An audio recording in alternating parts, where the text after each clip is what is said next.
Nggih, matur nuwun Pak Joni, Bapak Ibu semuanya sugeng enjing nggih. Teman-teman dari kementerian, kurator, kemudian Bapak Ibu perangkat desa Kedongan, Sripit, Bapak Ibu guru dan teman-teman komunitas.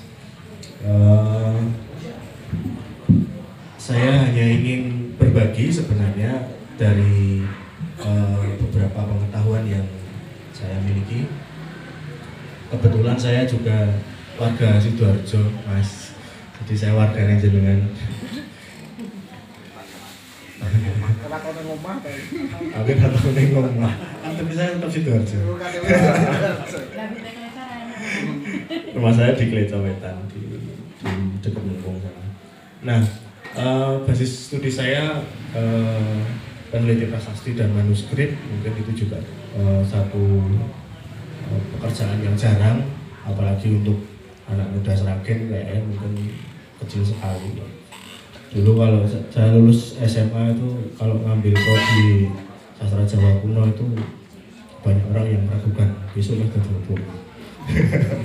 Besok mau ngapain gitu. Jadi dukun. Nah itu. Baik, pagi ini saya akan fokus ke satu peradaban besar di Bengawan Solo dan saya hanya mengambil masa klasik ke belakang. Jadi sebenarnya ada masa-masa yang lebih tua di masa purba, tapi saya tidak, itu bukan bidang saya. Mungkin Mbak Anjar atau teman-teman dari BPSW Sangiran yang lebih paham. Jadi saya hanya mengambil masa klasik ke sini. Jadi masa klasik itu berarti masa setelah ada tulisan, Bapak Ibu. Nah, saya ngambil judul Naditira Pradesya, ini dari bahasa Sanskrit yang diadopsi ke Jawa. Sebenarnya bahasa Jawa kita ini kan 16.000 katanya itu diambil dari India, 8.000 katanya dari Arab, sisanya dari berbagai belahan dunia. Nadi itu ya seperti urat nadi ini Bapak Ibu. Jadi Naditira Pradesya itu nama desa-desa yang ada di tepian sungai. Jadi ada paling tidak di dalam beberapa prasasti di masa Airlangga abad ke-10 sampai dengan Majapahit ada desa-desa yang sudah dicatat di sepanjang Bengawan Solo sampai ujung timur sana dan Sungai Brantas. Ya kebetulan prasastinya masih ada dan kita bisa mengaksesnya, cuma ya bacanya susah. Itu masalah utama, wangel gitu ya. Saya pagi ini hanya fokus di daerah yang ada di Kabupaten Sragen ya, dan secara spesifik saya hanya akan fokus di sekitar Kliwonan sampai di Sripit. Sebenarnya ada yang data-data di sebelah agak mepet sambil Lumajang, tapi mungkin pagi ini saya hanya fokus di situ. Nah, ini peta Sragen paling tua yang pernah saya dapatkan, basis datanya 1830. Jadi setelah Perang Jawa ada upaya Belanda itu membuat peta ya. Jadi sekitar ya 250 tahun yang lalu sudah ada peta. Jadi kita tahu bahwa Sukowati itu tidak hanya satu ya. Yang sering kita tahu Sragen ini sama dengan Sukowati, tapi Sukowati itu ada banyak. Ada Sukowati Kilen, Sukowati Kulon, itu berarti yang sini ini seberang barat Sungai Bengawan Solo. Kemudian ada Sukowati Wetan, itu yang di timur Bengawan Solo. Jadi sebenarnya ada dua dan ada desa-desa yang cukup menarik, mungkin ya Bapak Ibu nanti kita bisa bahas satu-satu gitu ya. Nah, pagi ini saya hanya ingin berkenalan, mungkin Bapak Ibu guru juga pernah mendengar istilah ini. Jadi dalam studi apapun ya, tradisi lisan, kemudian kalau kita baca prasasti, kalau kita baca naskah, manuskrip, atau saya sering juga nemu di kampung-kampung, di arsip keluarga begitu, kita dengan mudahnya menemukan sebuah nama ya, misalkan tempat ini namanya Gedongan gitu. Gedongan apa Gedongan tentunya akan jadi pertanyaan, apa itu Gedongan. Nah itu paling tidak ada 4 studi yang ini wajib dikuasai sebenarnya oleh teman-teman yang mempelajari tradisi lisan. dan Bapak Ibu juga sangat bisa mempelajari ini. Jadi ada 4 onomastik itu nama-nama, semua nama umum.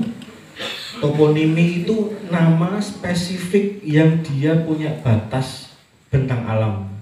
Jadi kalau dia bukan bentang alam, sebenarnya tidak bisa dikaji dengan toponimi. Nah ini tim teman-teman toponimi sudah familiar dengan istilah ini. Kemudian ada juga tipologi. Ya, tipologi ini studi tentang klasifikasi kawasan. Jadi misalkan